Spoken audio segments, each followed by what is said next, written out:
बिस्मिल्लाहिर्रहमानिर्रहीम। अस्सलाम वालेकुम वरहमतुल्लाह। आप देख रहे हैं हम पोर्ट सईदी बुसईद के ऊपर खड़े हैं और बहुत बड़ी तादाद में यहाँ लोग हैं और जज्बा है और नारे हैं और इस्तकबाल हो रहा है जो काफिला स्पेन से पहुंचने वाला है और फ्री फ्री पैलेस्टाइन के नारे हैं और from the river to the sea Palestine will be must be free इंशाअल्लाह, उसके नारे हैं यहाँ पे मैं आप लोगों को ये खबर देना चाहता हूँ, ये न्यूज आपके साथ शेयर करना चाहता हूँ कि मेरे इल्म में ये बात आई है कि इस्लामाबाद के कुछ ताकतवर हलकों ने डेनमार्क के अंदर, यूरोप के अंदर अब्राहम पीस सेंटर बनाया हुआ है। और आपको पता है Abraham peace centre Abraham accord के तसलसल में, उसके तनाजुर में, उसके मतवाजी एक चीज है और उसके नतीजे में वो इसराइल को तस्लीम करने की कोशिशों और उसके लिए परसेप्शन मैनेजमेंट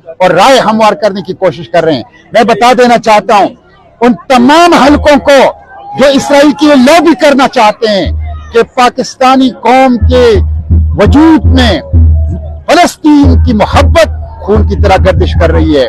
हम अब्राहम अकॉर्ड को मुस्तरद करते हैं, हम टू स्टेट सोल्यूशन को मुस्तरद करते हैं। फलस्तीन फलस्तीनियों का है और पूरा का पूरा है और अल-कुद्स शरीफ इसका दारुल हुकूमत होगा।